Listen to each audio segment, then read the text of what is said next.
Chapter Class 6 From Hunting Gathering to Growing Food means hunting gathering से लेकर किस तरह से उन्होंने फूड को ग्रो किया होगा पहले के लोगों ने, इस बारे में हम इस चैप्टर में पढ़ेंगे।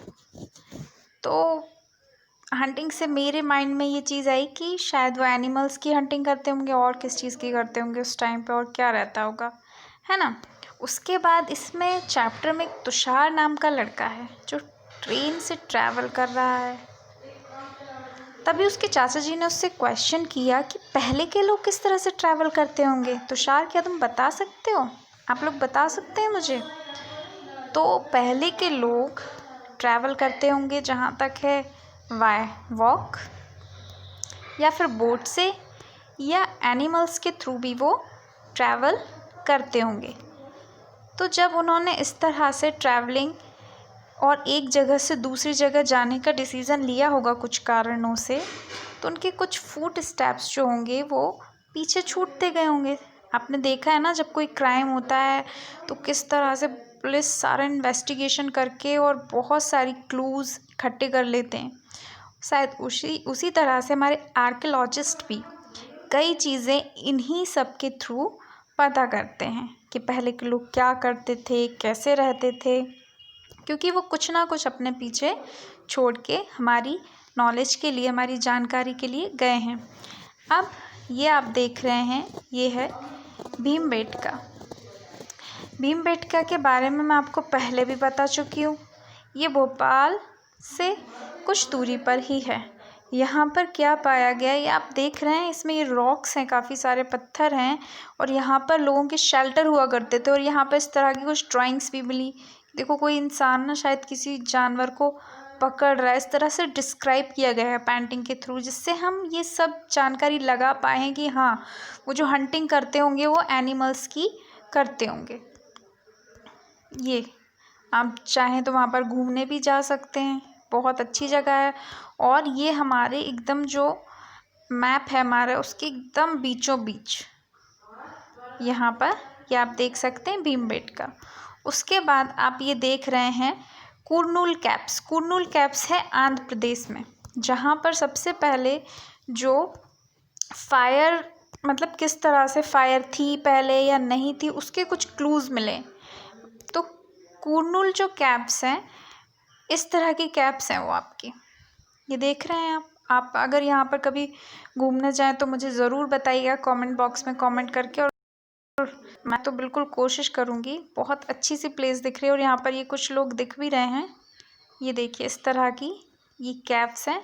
और यहाँ पर आर्कियोलॉजिस्टों ने कुछ इस तरह के क्लूज़ इकट्ठे किए हैं कि पता चलता है कि यहाँ पर सबसे पहले शायद फायर का इन्वेंट हुआ होगा, फायर जलाई गई होगी। अब फायर कैसे क्या बनी ये मैं आपको पहले समझा चुकी होंगी कि सबसे जब वो हंटिंग किया करते थे पहले के लोग, तो शायद स्टोन्स के थ्रू, स्टोन्स को उन्होंने मतलब शेपिंग शार्पिंग करने में हो सकता है कि कोई ऐसा फायर वगैरह से निकला हो और उससे फायर बनी हो, है ना।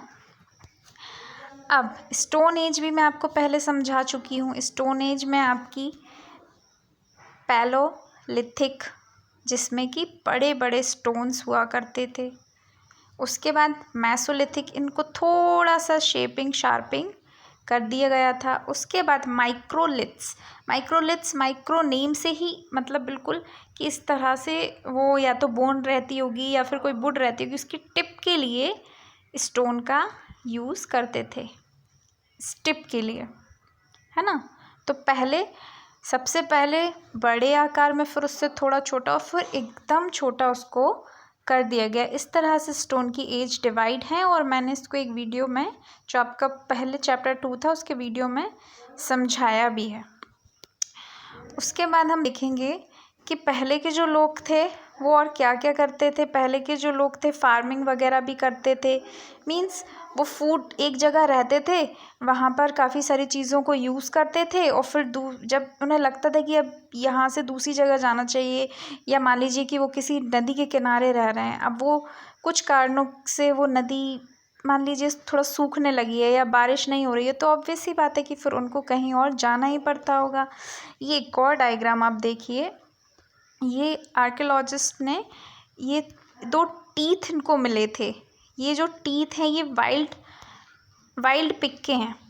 तो पहले के लोग जो एनिमल्स को खाया करते थे, इससे हमें पता चलता है कि वो बिल्कुल बहुत ध्यान से, मतलब ऐसे एनिमल्स को बिल्कुल नहीं ईट करते होंगे जिनमें कोई पॉइज़न वगैरह हो। वो बिल्कुल देख कर समझ कर ही उनको ईट करते होंगे और यूज़ करते होंगे। और वो सिर्फ एनिमल्स को ईटिंग के नहीं यूज़ करते थे, वो एनिमल्स को बहुत तरह से, मीन्स यहाँ से वहाँ ट्रैवल करने के लिए, या उनसे जैसे कि डेयरी प्रोडक्ट जो हमको मिलते हैं, और फिर उसके अलावा मीट वगैरह और भी जो चीज़ें हमें या बेनिफिट एनिमल्स से उनके लिए वो उनको पाला करते थे। तो स्टोरिंग ऑफ एनिमल्स में यही सब चीज़ें आ जाएंगी। उसके बाद यहाँ पर आपके फार्मिंग भी स्टार्ट हुई। कुछ टाइम बाद फार्मिंग स्टार्ट हुई, उन लोगों ने घरों में रहना स्टार्ट किया। अब यहाँ पर आपके लिए एक छोटा टास्क है, आपको एक पिट हाउस ड्रा करना है। अब पिट हाउस क्या होता है? पहले के लोग पिट हाउस में रहते थे। पिट हाउस कुछ इस तरह के होते हैं, थोड़ा सा ज़मीन में खुदाई करके और छोटे छोटे से घर बनाए जाते थे, है ना। कई लोग पहले तो कैप्स में रहते थे, उसके बाद छोटे छोटे शेल्टर्स बनाना स्टार्ट किए और इनको इस तरह से लुक दिया जाता था कि वो कोई एनिमल्स वगैरह वहाँ पर ना आए, या फिर थोड़ा सा जो वेदर का जो फ़र्क पड़ता है वो उस सब चीज़ों से भी बच पाए। तो आपको ये ड्रॉ करना है। अब आप चाहें तो ये गूगल सर्च भी कर सकते हैं या फिर स्क्रीनशॉट ले लीजिए, और इसको आपको ड्रॉ करने का एक टास्क आपकी बुक में दिया हुआ है। उसके बाद ये एक पॉट जो मिला है, जिससे हमें पता चलता है, आर्कियोलॉजिस्टों ने इसको सर्च किया, जिससे हमें पता चलता है कि हाँ वो पॉट वगैरह भी यूज़ करते थे पहले के लोग। उसके बाद मेघग्रह, यहाँ पर ये कुछ, ये देखिए दिखाई दे रहा है। और अगर आप लोगों ने बुक ले ली है तो बहुत अच्छी बात है, आपको बुक में बहुत क्लियर पिक्चर दिख जाएगी। ये कुछ स्केल्टन्स हैं, है ना।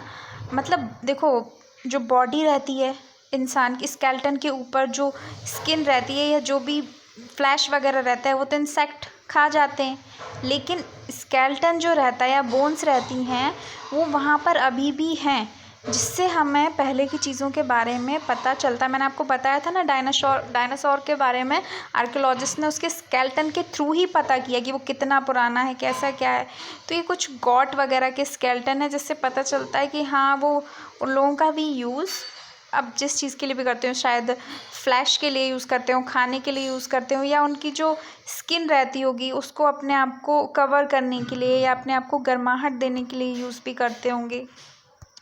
उसके बाद ये एक डायग्राम है आपका, फ्रांस का डायग्राम है ये, और ये देखिए कितना बढ़िया लग रहा है। मतलब पहले के टाइम पे भी इतनी अच्छी ड्राइंग, और इतना, और ये स्टोन पर है, इसको चारकोल के कलर्स के थ्रू ड्रॉ किया गया था कि मतलब जैसे हम हमारा आज हमें कुछ अगर इन्जॉय करना होता है या फिर कुछ भी हमारी हॉबीज़ होती हैं, है ना, कि पेंटिंग करना या कुछ भी करना, तो ऐसे पहले के लोगों की भी हुआ करती थी। अब उस टाइम इतनी फैसिलिटी नहीं थी कि वो पेपर पेंसिल वर्क कर पाएँ, तो इस तरह से उन्होंने अपना वर्क जो है स्टोन्स के थ्रू या बिच वार्क जो मैं आपको पहले बता चुकी हूँ, इन सब के थ्रू उन्होंने काफ़ी बढ़िया से उसको ड्रॉ वगैरह किया है और समझाया। और सबसे अच्छी चीज़ ये कि हमारे लिए कुछ छोड़ा है, जिससे हमें उन लोगों के बारे में आज नॉलेज मिल पा रही है। तो ये था आपका चैप्टर 2। अगर इसमें आपको कुछ भी प्रॉब्लम और कुछ भी डाउट हो तो आप कमेंट बॉक्स में करके कमेंट मुझे ज़रूर से ज़रूर बताएं। Thank you.